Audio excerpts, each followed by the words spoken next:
Hello, friends and listeners, party people. Welcome back to another episode of Party XP. I'm your host, Lakan, and joining me is Jeff. Say hi, Jeff. Hi, Jeff. So, Jeff, we're going into spoopy season. Ooh. Oh, yes. My favorite. Not really. No? But I like spooky season more than I have in the past. Really? Okay. Yeah, I've never cared for it. I don't celebrate Halloween. Right. But I've blabbered about me not being a big horror guy. I mean, but there are like a bunch of horror movies that I do enjoy, and that's actually what we're gonna get into this for this episode. Nice. What do you know about British people? Weird cuisine, generally fine people, but just odd cuisine, and really good at comedy. Okay, actually, perfect point. Okay, so I know we said we're getting into spoopy season. It's spoopy adjacent. Okay, so we're gonna go into spoopy movie trope kind of situation here, but a movie that I really enjoyed. Have you ever heard of the movie called Cockneys versus Zombies? No, but I'm interested. Please tell. Okay, cool. So Cockneys versus Zombies is a 2012 British zombie action comedy film directed by Matthias Hohn. I don't know. And written by James Moran and Lucas Roche. Roche? I should probably look this up before I start talking. It's probably Roche. Yeah, Roche. R-O-C-H-E. And Hone, H-O-E-N-E. I'm assuming Hone. The film focuses on a group of Cockneys who arm themselves to rescue their grandfather and his friends from their retirement home during a zombie apocalypse in the East End of London. Is this like a sequel to Shaun of the Dead? I thought so when I first was introduced to this film, like back in 2013, 2014 when I first watched this movie. And again, perfect connection. You are fucking nailing this, bro. So nice. Are you a fan of Shaun of the Dead? Yes, I really enjoyed the first Shaun of the Dead. Or the only Shaun of the Dead, I suppose. So Shaun of the Dead, for you listeners, if you haven't seen it, is a British zombie action comedy film, same as Cockneys versus Zombies, but it has that dry British humor, right? A little bit of slapsticky stuff, and then at the end, not really a spoiler, I guess. This is a kind of an old movie at this point, right? Shaun of the Dead turns into just a straightforward zombie film at the end of the movie, basically, right?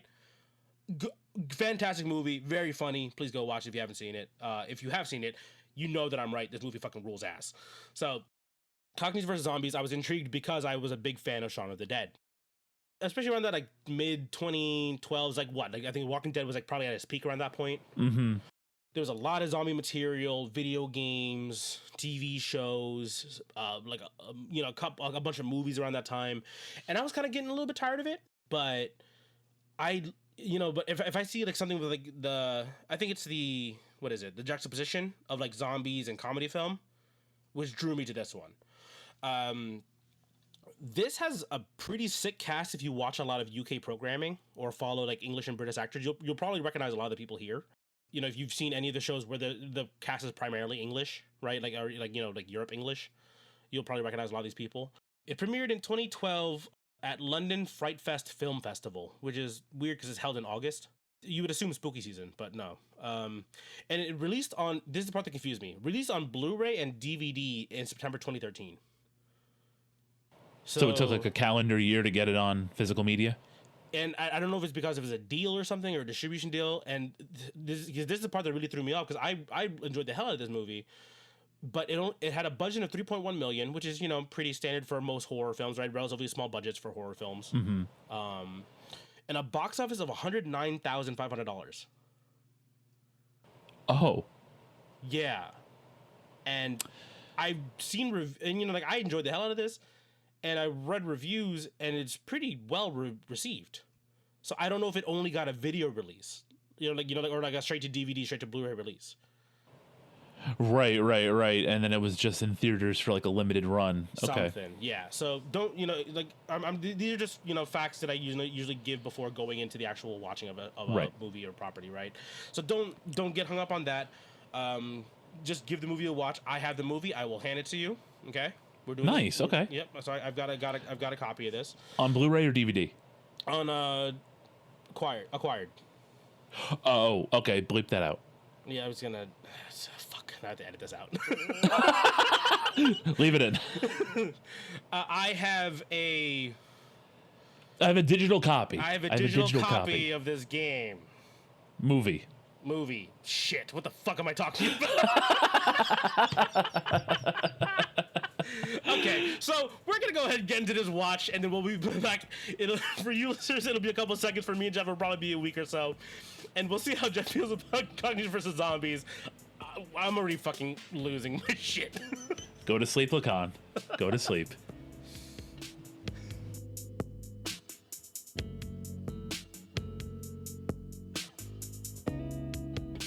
Okay, listeners, we are back. It has been a week or so. I don't know. It's been busy as hell. I have no idea what fucking day it is at this point. Jeff has finally got to see Cockneys vs. Zombies. Jeff, what do you think? Before we get started, Cockneys vs. Zombies does not need to be acquired. You can watch it on Fubo, Peacock, Tubi, Freevee, Crackle, Vudu, Screenbox. So like this movie is everywhere. So like, oh, yeah. I don't know if we talked about it before. If we did, I'm sorry, but I just want to make sure that you're not pirating this film or acquiring this film, right? You can watch it for free. Yeah, it is readily available. Yeah, I think you pointed it out actually like a day later. I think you messaged me saying, "Oh no, I can just watch it right now." Because initially I was looking to see if I still had the video on my computer or not. But there you go, worked out perfectly for us. Luckily, I found that on Tubi. That's where I watched it. Was on Tubi. So no, yeah, you can watch this movie anywhere. So don't worry about finding it. It'll probably find you, honestly. And so I think it belongs right at home on Tubi. I think it was good. It was a fun little, hour and a half, quick little jaunt. I think I'd like it more if I was British, because there's a lot of like fuck yeah Britain kind of in this movie. But I do think it was different enough from Shaun of the Dead, which is like the other movie in this kind of funny zombie movie genre that I had going into it. Mm-hmm. I do appreciate the Cockneyisms. It was funny to kind of see like a lower class version of Shaun of the Dead, basically, right? Yeah, is basically what this was in terms of like what its audience, I guess, is kind of gonna be as well too. Yeah, definitely more specific. Yeah, I guess that could also kind of be on me, where like I said, like, I linked it to Shaun of the Dead, where Shaun of the Dead is very different in its style, right? It's an Edgar Wright movie, where obviously like the cuts and the pacing and the joke telling is a very specific style, right? Where he repeats the jokes. It's always a setup and then a payoff down the line, in the movie. Correct. This is a little more straightforward in terms of how it's directed. How it's edited. It's kind of just more of a straightforward, not to like diminish it or anything, you know what I mean, but like it is more of it's a simpler watch, right? It is much simpler, where you don't need to watch it multiple times to get all of the jokes or whatever. And I appreciated that, because it flew, like it was going. So like I definitely did appreciate that, and like you said, it wasn't anything that I really had to think about. I could just sit and watch it, and it was, like I said, it was fine. Mm-hmm. So, yeah, like that's basically the word that keeps overarching in my head is fine. Mm-hmm. Fun, fine, very British.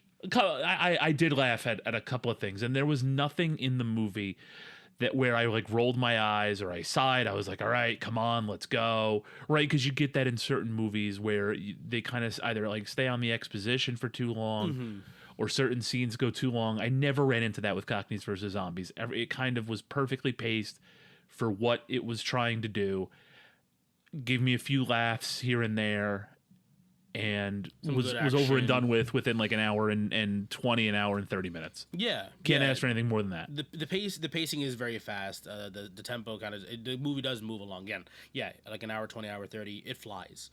But a lot of stuff does happen in the movie. So we'll go ahead and get right into it then. This is going to be similar to our our older movie recap episodes, where I broke the movie down. We're going to kind of talk through it. We'll pause at parts and then discuss a little bit. So if you like this kind of format, check out our previous episodes doing that. We did John Wick. I did a Goofy movie before. But yeah, we like these are kind of like fun to break up the usual topics that we usually do. Exactly. Okay, so we start off at the east end of London, where the Hartman Construction Company is working on a building site. Two builders discover a 17th century catacomb sealed by order of Charles II. Instead of informing everyone about it, the two workers decide to enter and search for a treasure and are subsequently bitten by zombies, setting off a zombie outbreak. In a different part of town, the Maguires, Terry and his younger brother Andy, are discussing the reliability of a used quote-unquote clean van for a quote-unquote job. Here we get some exposition about the relationship of siblings, right? A little bit of some banter between both of them. Andy has the tendency to get Terry and himself into trouble. There's a funny gag which finally gets a nice payoff right at the end. We end up meeting Mickey, an Iraq war veteran with a metal plate in his head. We get a short cut back to the construction site. Oh yeah, here's the thing. There's gonna be a lot of jumping back and forth here. Again, this movie moves really fast, and they are telling like 2 or 3 stories at the same time. A short cut back to the construction site where we see something shady is about to take place in regards to some money, as a man, I guess, inferred to be the foreman, or I guess the boss essentially, is on the phone with someone who works for as someone who works for Hartman Construction, is discussing a large cash move with a woman on the phone. We now cut to Bo Bell's care home. We see an elderly man, Ray, dealing with some younger men buying drugs from another elderly man from the nursing home. So we're kind of getting the energy, right, of the people who are in this area, right? We're getting a little bit of flavor of the East End, right? The energy of the people there. Mm-hmm. Terry and Andy show up with dinners for the residents of the old folks' home. As the boys enter the home, Ray, their grandfather, removes a sign promoting the new luxury apartments that will be built in place of the nursing home. We see some interaction between the residents of the care home. We get our first true introduction of the Cockney rhyming scheme, and a short flashback of what Terry and Andy's parents were like. Criminals who seemingly went out in a gunfight with the police. So yeah, some quick character building there. We get a short look at the city, and we see some fires, some smoke in the distance, and then we get another cut back to the construction site. There is now a hazmat unit spraying down the construction site with sirens wailing in the background, and body parts are strewn about. We get back to Terry and Andy grabbing the van shown earlier that they were, the clean van for the job. And we get a confirmation from their conversation that they are planning on a bank heist to save their grandfather's retirement home from being demolished. We then meet their accomplices. Katie, their cousin, who is a locksmith, an inept criminal named Davy Tuppence, and then we met him earlier, Mental Mickey, the former Iraq war veteran, who is now a gun runner. More banter and talk of the plan goes on to the bank, so we get some more details there. And then we get a short little hint here again of the fact that things are spreading. We have a massive swarm of rats coming out of a roadside construction zone. A nice little warning without explicitly saying, "Oh, something's wrong," to the gang anyway. The gang arrives at Phoenix Bank, where they're greeted by the woman who was on the phone earlier with the foreman of the Hartman Construction Company, who was prepping the large money move for them. She confuses them for people from the Hartman Construction Company because they are wearing disguises of the Hartman Construction Company. Once she realizes it's not the people that was sent to pick up the money, she triggers a silent alarm as she is forced to the vault to show the money to the rest of the gang. They are surprised to see £2.5 million in cash. And as they try to exit the bank with the money, they realize the bank is surrounded by police. Again, silent alarm went off, and now they're stuck in a standoff. Another quick cut back to the care home, and we see the first contact of the zombies with the elderly inside. Ray, being a former soldier, we get a nice little flashback with him earlier, punching Nazis. Yeah, Ray's the man. He jumps into action, subdues one zombie by cutting off its head, and Peggy jams a lamp into another zombie's eye socket, and then a couple of the employees there and the elderly do get taken down by zombies, but those two and then a couple other residents fall further back into the nursing home for at least a little bit of relative safety. Back to the bank heist, we see the gang try to make a run for it with a couple hostages, and as soon as they go through the front door, they see that the police and the other civilians have been ravaged by zombies. It is strangely quiet. They escape towards the van. Andy attempts to save an injured woman on the sidewalk by bringing her into the van, and then they speed off. We're going to take a little break here. So, yeah, like you heard me saying before, there's a lot, right? I'm doing a lot of cutting back and forth, trying to cut through 3 different storylines here. They are jamming a lot of story in. And it's a lot of it is surprisingly show, not tell. You know what I mean? Because that's kind of the trap that a lot of B movies, I guess we can call, if I'm going to be a little more, kind of specific, right? Like a lot of them, because they don't know how to handle the multiple storytelling, they do a lot of just talking to explain what everything's happening is. But this movie does a lot of showing a lot of it. That's kind of one of the things that I noticed when I first watched this movie forever ago. Yeah, thank goodness too, because if it was just them doing exposition for like 30 minutes, I don't know what I would have done. So I really appreciated that. The other thing I appreciated is right off the bat, you get the Cockney. Yeah. He calls the guy a fucking rabbit, which is just the perfect British. You put a regular noun after the word fucking, and it's always a great insult. It's just an insult for somebody or a way to endear to can be a way of affection, showing affection. But it's fun. It is very fun to like hear it and kind of like be like, what the fuck do they mean by that? The granddad calling the inspector a twat instead of a twat was good. Yep. Saying I'm gonna shove it up your arse instead of your arse was really funny. Yeah. And I'm pretty sure we got the first use of my favorite British insult, Muppet. Yeah, Muppet. Yep. Calling somebody a Muppet is the funniest thing that the British, and then of course like now, so like it's also a big hockey term because they're Canadian. Mm-hmm. So former, British province. So Muppet has been in my vocabulary for a very long time. And I love hearing it. It's so funny. One of the ones that I pointed out, or the one that I wrote down, was Allen's. I think that was in this first part. So Allen's is rhyming slang for the word knickers. So like short pants, or like, is that like pants or underwear, I guess, right? And that is a rhyme after Alan Wicker, who is a well-known journalist and TV personality whose height of popularity was between the 70s and the 80s. So, yeah, like I think they said to their cousin, he's like, "Don't get your Allens in a knot." Huh. So I was like, "What the fuck was that?" You know what I mean? When I heard it, I was like, okay, cool. Pause the movie. Let me do a little bit of research, kind of thing. You know what I mean? I was like, wow, that is a very, like, that is multiple layered in the fact that like it is like it's a reference to a rhyme, to a reference to a person. But yeah, like, we get, again, relatively straightforward, right? In the beginning part of this movie, this part's only like 25 minutes. We get 3 full like storylines kind of built, or like right, like set up really quickly. Again, the pacing's surprisingly good, and not, it doesn't get really muddy either. You know what I mean? Because there's 3 very distinct locations that they are dealing with the cast so far. The other good thing too is that the third plot line with the construction site kind of goes away, because basically their portion of it is done once the zombies come out, right? Mm-hmm. Yes. So like you don't have to worry about them. Then it's just the heist people, right? Mm-hmm. The kids basically, and then the elderly. Yes. So it cleans up real quickly. Yeah, exactly. And then, unsurprisingly, if you've kind of seen any of these movies, basically then the 2 become 1, right? At some point, we'll get to that right now, but like, yeah, so you don't have to worry about it bouncing back and forth for too much longer.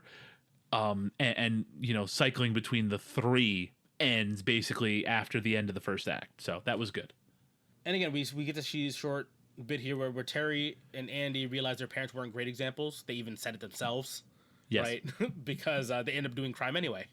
But you can tell that it's like, criminal with a heart of gold kind of thing. You know what I mean? Like, they're doing it for a good cause. It's still crime, but it's for the granddad and his friends. You know what I mean? It's like, you see why they're doing it. You can kind of empathize with them. I'm not gonna go out and do crime, but I get why they're doing it. Exactly. Next part here. Now, okay, so last thing we saw was Andy saving the woman on the sidewalk as the van drives off from the bank. Everyone is visibly shaken up from the events of the bank robbery and their first experience seeing the zombie outbreak.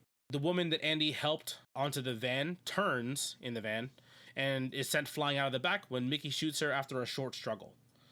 While everyone else is even more shocked and shaken up, Mickey seems to be relishing the chaos. A dye pack also goes off in one of the bags full of money and begins to fill the van with smoke. Again, showing that they're not exactly great at doing this whole crime thing. We return to the nursing home, and we see Ray leading the other elderly survivors through the facility. They lock the front doors, make an attempt to escape from the back door, realize that there are more undead blocking their escape, so they lock the back door and start boarding themselves up in the kitchen. We cut back now to the gang in the van pulling up to a warehouse where more zombies shamble towards the gang, and Mickey, somehow not knowing how zombies work and busy enjoying hitting everything except the head on them, gets bitten. They make their way to the warehouse with the two hostages and attempt to make contact with anyone outside. First, by trying to use cell phones. There's no service. Everything's jammed up. And then using the radio in the van where they hear the emergency broadcast. The gang then fully confirms and learns that it is a full zombie outbreak in the East End and that there is currently an attempt to contain it. The gang decides to get to their grandfather and rescue him. Mickey decides that the rest of the gang isn't to be trusted because they start getting a little too close to the hostages. So he takes the two hostages further into the warehouse, and then we get another cut back to the nursing home. Right. At the nursing home, Ray, Peggy. So Ray is again their grandfather. Peggy is the lady who seems to have a crush on Ray, right? Doreen is was the elderly woman who was flirting with one of the grandkids. Yes, that's right. Yeah. And when I say grandkids, they're adults. They're full grown adults. Yes. No, they are like almost. They're like in their 20s, mid 20s. Yeah, exactly. One of the guys, Eric, a former gangster named Daryl, who like you'll see if you saw him early in the movie, he was like, "I know people. I can get rid of you." And they're like, "Bro, like everyone you knew is gone, bro. What are you gonna do?" You know what I mean? Right. Exactly. And they are still barricaded in the kitchen and realize Amish is his pronunciation of his name. It's written in the subtitles as like Hamish, so Amish is how they pronounce it. Right. Is still outside. Amish survived the initial contact, even though there were zombies literally eating other people in front of him because he was taking a nap and the zombies were not alerted to him. Good gag. I enjoyed that one a lot. Yes. So you see him sleeping multiple times as the zombies walk past him and just don't even pay attention to him at all. It is really funny. Yeah, it's fun. It's a good gag, and it does have a little bit of a fun payoff in a little bit here. So as they try to get him into the building to safety, they start making noise to try to wake up Amish, which also alerts zombies to Amish when he was yelling back at Ray and everybody else. So he makes a run to the back door. Use the word run very liberally here. Yeah, right. We get probably the most intense yet hilarious chase scene where Amish is using a walker and there's a zombie or two like shambling behind him, and it's a gag that goes like just a little bit too long to make it very, very funny. That's kind of the whole point of it.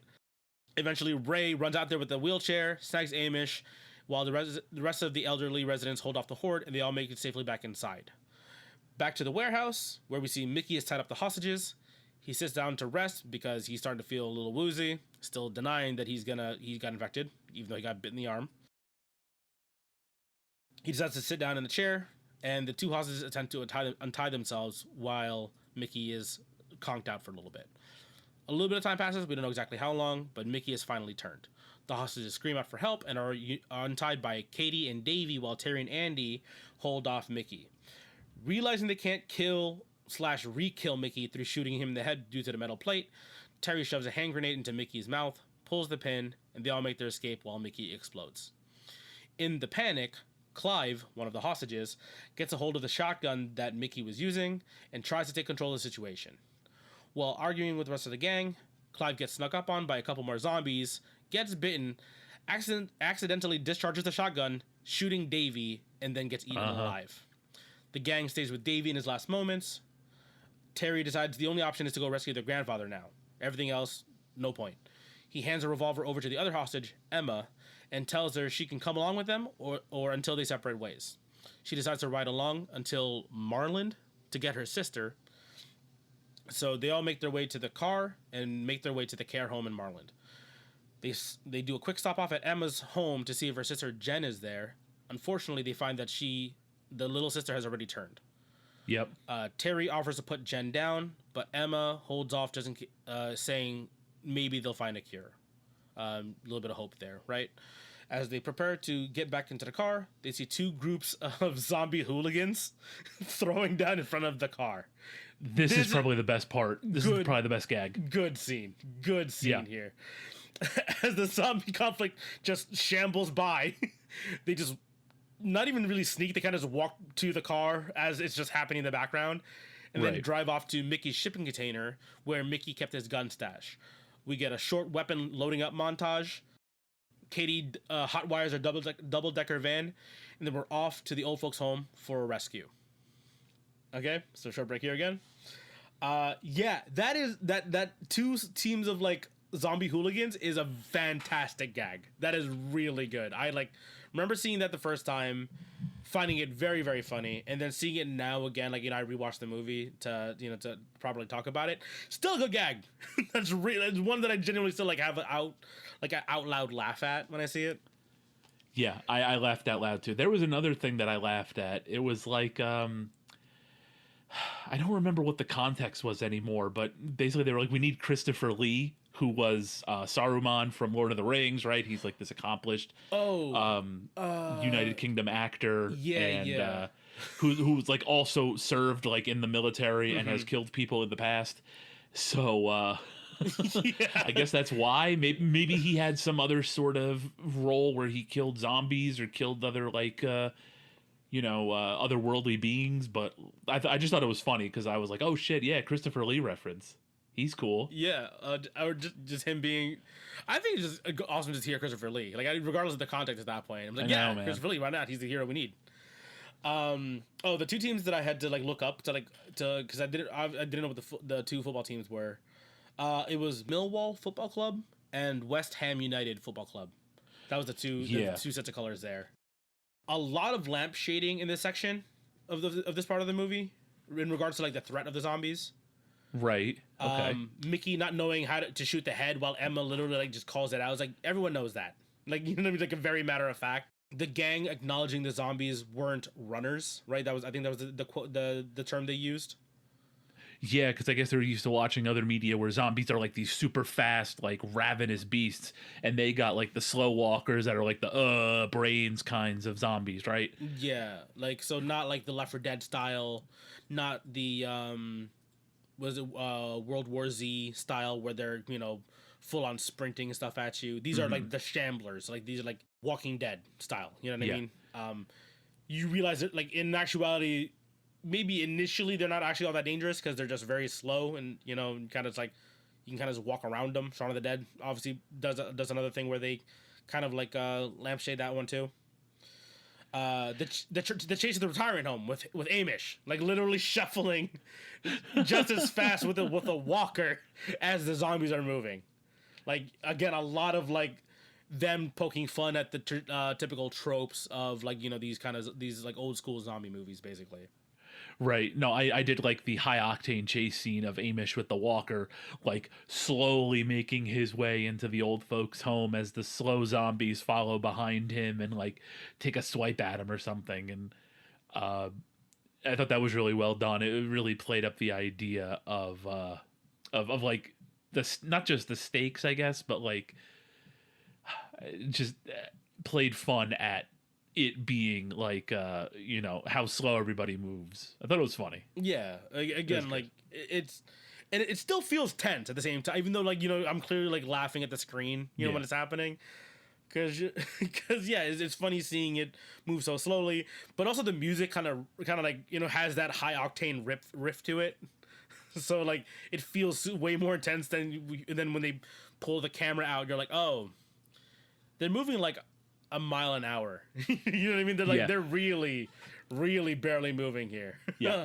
But yeah, I appreciate the comedy mixed with the genuine kind of there are horror bits, a couple jump scares right in this section, especially in the warehouse, where they think that they've boarded up the place pretty good, right, or kind of locked it down.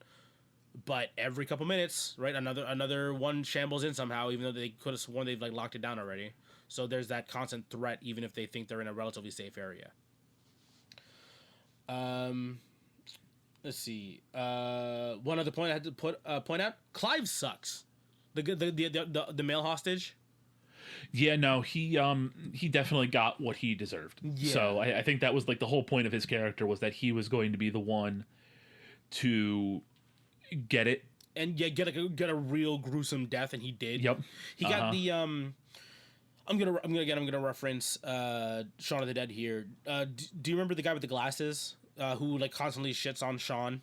Yeah. Exactly. It's exactly who it is. He had the exact same death where gets bitten, gets dragged out, and they just start ripping his insides out. Yeah, genuinely like a pretty brutal zombie death for him, right?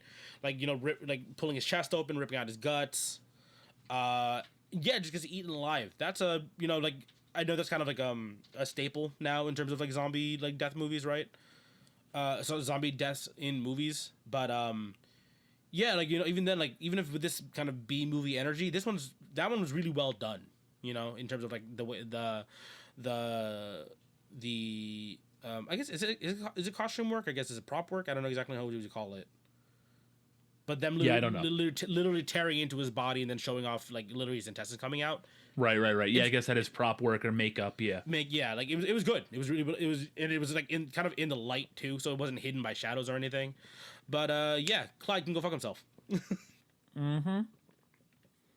And we're gonna go ahead and you got anything else here? Or we move on to the last section? No, I think that was it. That's Okay. all I had Cool. in my notes. Yeah, fuck Clyde. So last bit, the brothers and their cousin and Emma make their way to the rooftop. Make their way to the nursing home. The family, the brothers and the cousin, make their way to the rooftop looking for a safe entry, while Emma distracts the rest of the zombies gathered around the building. She makes noise. She yells at them to come towards her. She gathers them towards her in front of the double-decker bus, and then starts the bus up, honking, and then drives off. Again, the zombies are attracted to noise and movement and all that other stuff, right? Katie picks open a skylight, and they're surprised to see their grandfather Ray shaking a knife at them, just right off the bat. Right. Well, he's always on. Yeah, always exactly. ready. And like, yeah, Ray's that fucking dude in this movie. Like, sure, everyone else is doing their thing. No, Grandpa Ray, he's that dude.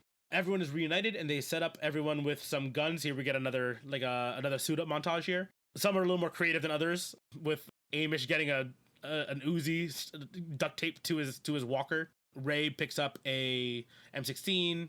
Peggy grabs an AK. I think it was an AK with a folding stock or something like that. Yeah. But yeah, this is just it's again absurd because we see the young guys, we've seen them handling pistols and shotguns so far, and then now we see this old gang just like excited for the moment of their lives kind of thing here. Like, you can see some genuine excitement here. They're definitely amped for this. It is a really funny scene.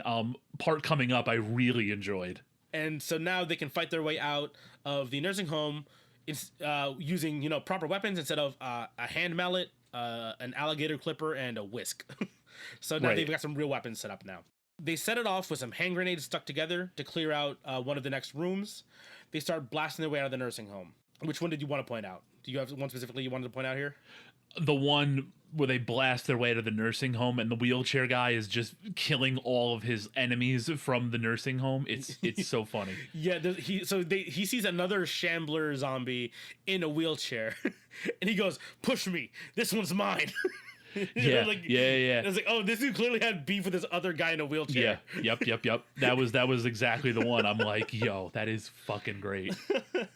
There was another one too with Amish, who he's a bit of a pervy old man, right? We see a thing of him earlier standing out in the garden with binoculars, like looking at a chick sunbathing. And that's right. And then flirting with the female nurse, right? The bigger girl. Yeah. Well, she playfully, she plays along with him, right? They clearly have like a bantery relationship, right? And then he sees her fully zombied out, and what is it? He's like, I don't think I like you anymore, kind of thing. Yeah, I don't know. Yeah, something like that. He was like still keeping it up, and I felt kind of like it felt kind of bad because it's like watching your friend. Yeah, that was clearly his friend, right? They bantered and they play flirted or whatever you want to call it. And it's like, oh, that's sad, you know what I mean? But and then he unloads like a way more than 30 rounds, just like it's an Uzi. That felt kind of weird. Like, why are you then loading the full clip of the Uzi or whatever into this person that you supposedly liked? But whatever. I guess maybe just like he's mad at the situation and takes it out on them. I guess. Yeah, and again, this is like full kind of poking fun at like the action scenes where the guns have way larger magazines than it's supposed to, right? Exactly. They're fine. You don't see a single reload kind of going on in this entire scene. Exactly. Even though there are bullets flying everywhere. Very fun.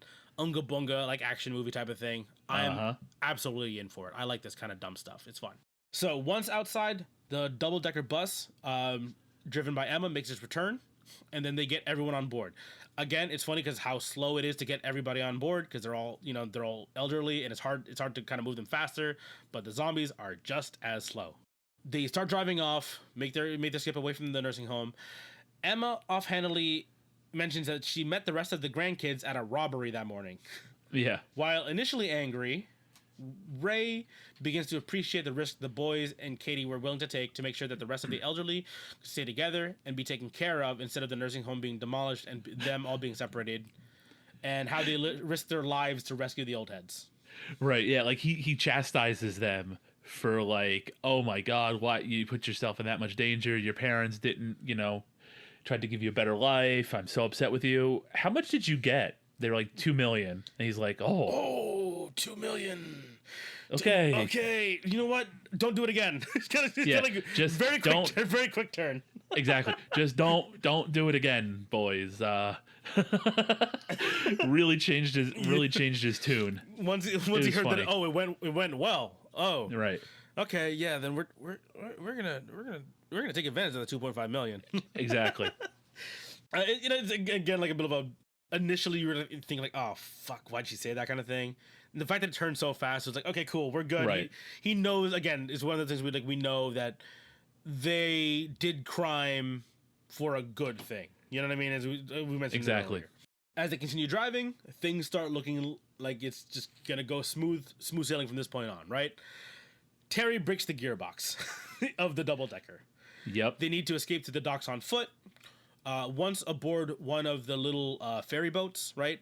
Peggy finds the keys hidden on the boat and tries to ride off when everyone has gotten on board, but the ferry is still chained to the pier/dock. Ray tells Terry and Andy to take care of Katie and Peggy and jumps off the boat to unchain the boat himself in a sacrificial moment. Ray finishes unchaining the boat and starts to wave everyone off to make their escape. As Ray gets swarmed, Andy, Terry, and Katie jump off of the boat in a fit of desperation, rage, vengeance to kill off as many of the zombies they possibly can. But before they even get a chance to fire off any rounds, Ray starts shooting seated next to the cleat, I guess, the thing that the boat was attached to, and just mag dumping into zombies. Just this awesome action scene. All of just the family, again, the two boys, their cousin, the granddad, just start mowing zombies nonstop. Everyone, all the zombies that were on the pier are no longer alive, basically. Yes, and everyone just got correct. to witness them have this really heroic moment. Really goofy. There's a lot of like gun handing off, little bits. Again, you don't see a single reload. It's correct. just dumb brain off action sequence, basically. So once the pier, the dock is cleared, they make their way back onto the ferry. They start riding down the river. I don't know what river that is. I probably should look that up. Whatever, doesn't matter at this point. They start driving off. Right. Peggy kisses Ray.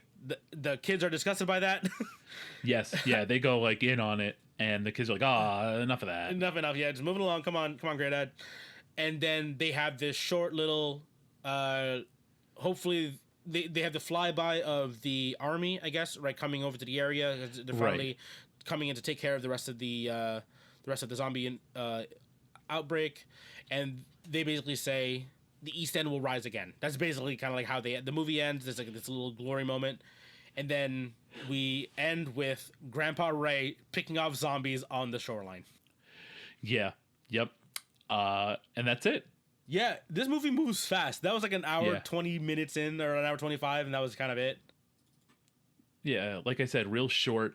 That was the port. Like at the end, I'm like, this is our home. They're gonna rebuild it. We'll come back stronger. And I expected somebody to kind of just pop up and start singing like "God Save the Queen" or something like that. Yeah, it's like a really heartfelt rendition just right then and there. Yeah. But yeah, like that's really about it. Now, if anything else you want to point out here, but I got a couple like. At this point, because the movie moves so fast, and I was like, I'm having fun with it. Just again, it's just a fun, dumb watch, especially this little third final part, right, where it's just a full on action movie at this point, no more horror. Mm-hmm. Like things that I was like nitpicking, I was like, that's not how you pick a lock. You know what I mean? Like, cause she only has the little piece to push the pins up, but not a tensioner to add tension to it. Or you can go the McNally way. I don't know if you've ever heard of McNally, but he's the guy who like he can open a master lock with another master lock, like on YouTube. Oh, right. Yeah, I was like kind of had one of those like moments kind of pop up in my head. Yeah, good action, some comedy, a good dramatic moment right at the end. Right, I had a little bit of like a Left 4 Dead moment, right, where Bill sacrifices himself in one of the campaigns. Yeah, I was very concerned. I mean, I think Tubi honestly ruined it for me because I didn't know how much time was left, but Tubi always has the bar at the bottom to tell you how much time is left, and I'm like, is Granddad about to die? Because they're gonna be fucked without him. And sure enough, though, luckily they got him back onto the boat because I was like, if he's gonna sacrifice himself, he's the guy with all the experience. These other ones are not going to survive. And also, they're not going to make it. Also, like, Grandpa Ray is, like, the best character in the whole fucking movie. Like, just a fucking curmudgeon-y, old, cranky old man who has all of the fucking shit locked down. Like, he's the best. Yeah, I was very concerned. I was very concerned for them that they were not going to make it out alive once Granddad got on the boat. Again, a couple, like, minor complaints here, like, where, like, I think it was Terry was using a revolver and the hammer doesn't pull back at all. You know what I mean? Exactly. Like these are like little details at this point. Because again, at this point I'm just having fun, but it's things that I'll notice because I enjoy guns. So it's like I'll see that happening. Again, the fact that we've never seen a single reload. Just exactly. Like Terry definitely fired like 19 shots out of a 6-shot revolver. But it's rule of cool, right? Like let them have the fun action, circle panning shot kind of thing of them just mowing zombies down. I like it. Let them have fun. It is funny now that you mention it. It is funny because like it would have been funny to see them try to reload. Oh, everything. Yeah, I think it just would have like taken away so much from just the immediate action and tension of it, you know what I mean? Exactly. And I agree. And it makes it awkward, right? It changes the pacing of just like letting them have this like really cool, like literally the heroic standoff moment. That's kind of like let them have it at this point. It's like it's gratuitous, but it's fun at this point. Oh no, I get why they would do it, but like I just thought it would have been a funny scene to have to teach like the girl how to reload the revolver. Yeah. The woman hostage how to reload the revolver. And all of that, like it would have made for like a funny little bit. It's like, no, you got to put it in that way. No, you put it the wrong way, or whatever. Also, I like that fact that Emma, the hostage girl, is awkward when she tries to fire the pistols. Right? Yes. She's like, yeah, sure, like Terry and the gang are not exactly like seasoned criminals, right? But like they got on real quick of shooting zombies, right? They were like, okay, like get it through your head. These are not people anymore. Put them down. Yeah. Right. But Emma, like, she hit one with a shovel earlier. It was just like, it almost felt like she wanted to apologize while she was doing it. Oh no, excuse me. Yeah. No. She feels very, so she clearly doesn't have that kind of like killer instinct about her, right? Definitely not. She spared her sister, right? Yeah. That was like a pretty emotional scene, right? It was very fast. But like it was a little too fast. I would have liked them to kind of like sit in that moment a little bit more, right? To kind of realize like, oh man, even like we don't explicitly see it, but yeah, you think a zombie apocalypse happens, yeah, kids are gonna get caught up in this whole thing too. Yeah, exactly. But it was a good emotional moment. I wish they let it breathe a little bit longer. Again, at this point, these are just like minor complaints. You know what I mean? Like again, I was just kind of enjoying this. Like second to the third part are kind of just even more so just flying by. We get a lot more of the London and Cockney vernacular here in the second and third part, where I have like the what is it, like divs is one of the terms that I had to like look that one up. Oh yeah, no, I didn't even process it. So divs is slang for calling someone stupid.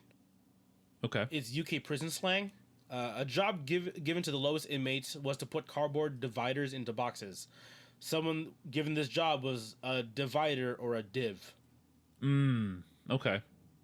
Giraffe. is just rhyming Cockney rhyming slang for laugh. Okay. I was like, okay, that makes sense because the thing is, it threw me off because someone said, "Are you having a laugh?" at one point. So I was like, I'm surprised that they had a slang for, "Are you having a," for us again a quote that ever kind of is like a slang term is like, "Are you having a laugh?" Right. I just attributed that to the same thing as rabbit, just like you fucking rabbit, like you fucking giraffe, like absolute idiot kind of thing. Yeah. So like, again, the ones that I saw in the subtitles, I was like, let me pause that if I don't know where that one's going, let me do a quick search up kind of thing, right? Half inched.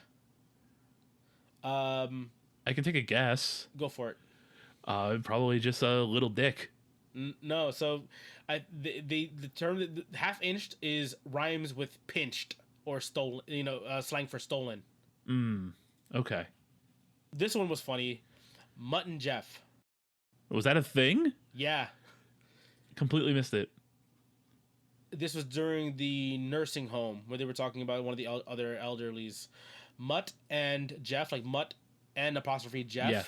which gets shortened to Mutton Jeff, like mutton the food, and then the name Jeff rhymes with deaf. Okay. Yeah, like the Cockney rhyming scheme is just like interesting to me at this point. Trouble and strife. Again, these are all rhyming, so to think of what the last word rhymes with. Go on. Wife. Okay. The guy was completely. It's like what that one I understand. It's kind of like calling your wife like the old ball and chain, right? It's kind of a dig at your significant other.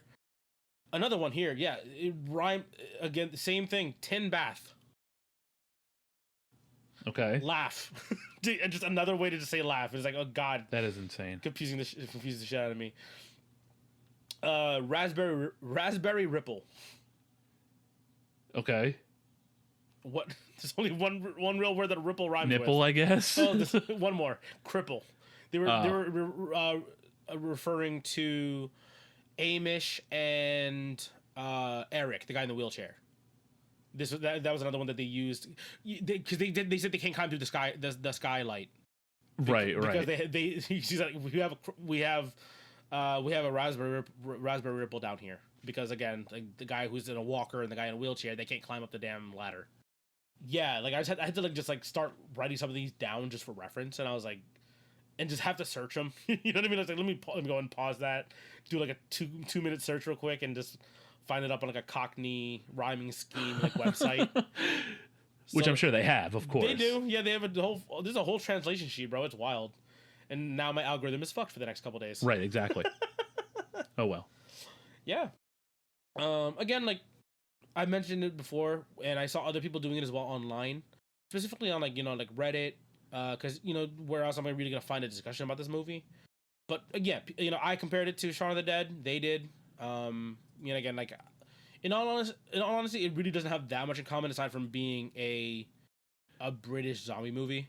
Right, I was gonna say they're zombie movies set in Britain, but yeah, once you start watching it, you realize these aren't like very similar movies. No. Shaun of the Dead, like I said before, has a lot of the editing and the jokes and the callbacks is kind of the main focus there, right? It's a very like thematic and stylistic thing. This one, again, much more of a straightforward movie. Not to say that's a bad thing, but this is just like it's just a kind of a straightforward horror movie that becomes an action movie towards the end. Right. And which I'm perfectly fine with. That is a very good, fun, turn your brain off watch kind of thing. Yeah, I don't know if it was necessarily a horror.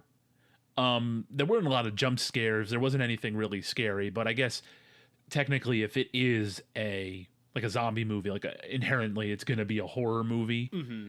But don't go into this expecting any like jump scares or any tense moments and things like that. It's mostly very few. It's mostly an action movie. Yeah, like we in the warehouse, right? We get a couple, and the tension like with the first contact of the zombies at the elderly home. That's kind of like really it, right? It's more than just this is a looming threat for the most part. Exactly. But again, there's enough action and kind of comedy to kind of stave off it getting too heavy. Yeah, exactly. Agreed.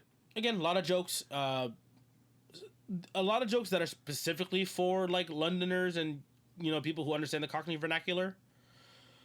but entertaining enough for regular watchers, right? Like, I enjoyed the watch the first time. I've watched this movie a couple times at this point now. I just rewatched it to just refresh myself for this specific one, and just because I wanted specific references for some of the slang that I would hear. But again, even if you don't understand any of the slang, or if the subtitles that you have on screen don't show what they are referencing, it's even if you don't understand what they mean, it's still a fun enough watch. You're not gonna like miss too much out from it. But again, obviously, it's kind of catering to a very specific audience. At least it feels that way, but it doesn't exclude anybody else. Exactly. No, like I said, I think that you're going to get the most out of this movie if you are British. Either you're living there or you're an expat. But I still think it's worth a watch. I wouldn't say no. Like if you said, hey, we're going to put this on again to show other people, hey, yeah, it's fine. It's nothing that's like offensive to me that I wouldn't want to rewatch it again. Am I going to go out of my way and rewatch it again? Probably not. This definitely gets added to like one of my like good bad movie watch nights kind of thing. Oh yeah, no, it is definitely one of those like good bad movies. The CGI is like sci-fi movie tier, like sci-fi channel movie tier. The practical effects though, not bad. Again, not bad. Those are actually pretty solid. Oh, that's the term. Practical effects. Yeah, when freaking Cloud got eaten alive, that was actually really well done. But yeah, like the smoke and the fire in the background shots of like East End London is like, oh yeah, this feels like I'm watching something on AMC or or the Sci-Fi Channel. Yeah, it would definitely find a home there. If it's on TV, I don't know if it is shown on like cable television, but if it's on in like the middle of the day and you have nothing else to watch, it's definitely one of those kinds of movies. Like, oh, it's the 4 or like the 2:30 p.m. movie on like TNT, and you just are flipping through the channels, which is like a completely foreign concept these days, right? Yeah. But if you still do that and you happen to come across this movie, it's definitely worth a watch. It's a fun, inoffensive watch. I think that's kind of like what I can like say. It is. It definitely is. And I've got one final thing that I'm going to put up here. Okay. There are full blockbuster horror movies that are worse than this one. Agreed. There are feature length films that have been put out even fairly recently that I would not watch again, but I would watch this again, right? So take with that what you will. Yeah, I think that's a safe way to say for us again. I enjoyed this. I personally enjoyed this movie. Jeff had a decent. You seem to get a good time with this one, right? Yeah, definitely. It's not, like I said, it's not super offensive. It's like as a watch, it never challenged me. It never frustrated me. It was a nice, clean, I'd say brisk hour and a half. Brisk hour and 20. Like it really went. It went rather quickly. So I would say, like I said, if you're just looking for something that's to get yourself in the spirit, that's an easy watch for spooky season, consider Cockneys versus Zombies. Let's go. I'd say. Is it your main event? No. It's not your main event. But it's definitely, like I said, it's definitely like the 2:30, the 4:30 movie that you put on. Yeah, it's a fun undercard. You know what I mean? If you're doing like a horror movie night. Exactly. And it's not like, and it's definitely not like the main attraction of the undercard, but it's definitely on the undercard. Yeah. The top of the undercard is definitely like Leprechaun from the Hood, or like any of those like real weird. So bad they're good. Children of the Corn 4. Yeah. That was, I think, not to go off on a tangent here because we're like right here at the end, but Children of the Corn 4 at like 2:30 in the morning on like Cinemax or whatever movie channel we had was like an enlightening experience for me as I smack my microphone stand by accident. Because like I was always like afraid of horror, and then I realized horror could be campy and bad and funny. Oh yeah, whether it meant to be or not. And it's especially funnier when it's not meant to be funny. Mm-hmm. And that like opened up my eyes to a whole new way of watching films. So shout out to Children of the Corn 4. Shout out to bad horror movies, whether you mean to be bad or not. Shout out to you. But this is not bad. This is not so bad it's good. This is so fine. It's good and it's fine. Well, good to hear you enjoyed it. Listeners, I hope you enjoyed us talking about this movie. Hope you guys enjoyed this movie. If you didn't watch it before getting to this episode, go give it a watch. Give it a shot. Again, it's a quick hour 20, an hour 30 watch. Again, moves really fast. Local commitment. Enjoy yourselves. Hope you guys liked this episode. If you did, share this with a friend. We're on all the major social media platforms. We're on all the major podcasting platforms. We'd really appreciate the support from you guys. We'll see you guys in the next episode. Take care. I promise I'm going to upload something to YouTube. It's just been really busy. See you guys later. Take care.